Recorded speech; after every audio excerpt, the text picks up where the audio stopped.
Hi, kamusta po sa lahat po ng mga kakaisond ako po dyan at meron po ako dito ang gagawin.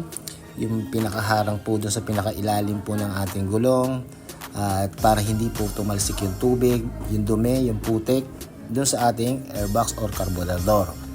Ganito lang po yung naisip kong paraan at ito yung naisip kong pattern. Para sa ganon, mas mabilis ko pong makuha yung pinakatamang sukat. At dito po guys, nagputol po ako ng kapiraso at nag-usli po ako dito ng kapiraso na pagkakapitan po ng ating bracket. At hinitgan ko po yan para sa ganon mabilis siya matupi. At pag nagtupi rin po kayo, dapat meron din po sa ilalim po na matigas na bagay na pantay para sa ganon pantay nyo po siyang ma-install dun sa pinaka-bracket po dun sa paglalagyan po natin. At dito po guys, nagawa na po natin po siya ng maayos at maglalagay pa po tayo dito ng fiber pataas at naisipan ko na ilagay po sa salamin para sa ganon yung pinakalikod niya ay makinis na po. Yung PVC na ginawa natin, pattern lang po yun, tatanggalin din po natin. Katulad po na ito guys, makinis na po siya. At naglagay po tayo ng resin na may toner para sa ganon black na po siya at maglalagay po tayo dito ng carbon fiber na twill carbon.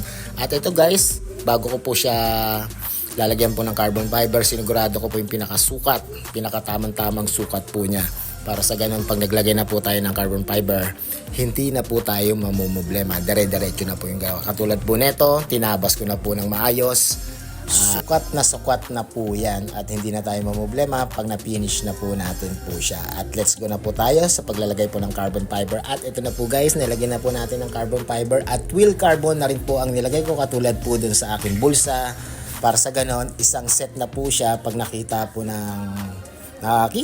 ay malinis po siyang tignan. Halos lahat po ng sa labas ang ginawa po natin ng carbon fiber ay twill carbon at nagliha po tayo ng 240. At ito na po guys, nag-top coat na po tayo ng 2 coat, full coat po kasi medyo makinis na po yan at hindi na po tayo maghahabol sa mga maliliit na butas. Pero ang process ko, papatuyuin pa po yan para kinabukasan po ng umaga ay finish na po siya. Pinalex ko lang po ang ating nagawa po dito na cover po doon sa pinakatalsikan po ng mga puti at para hindi na rin po tayo mamumblema sa kakalinis dahil po nakaharangan po siya.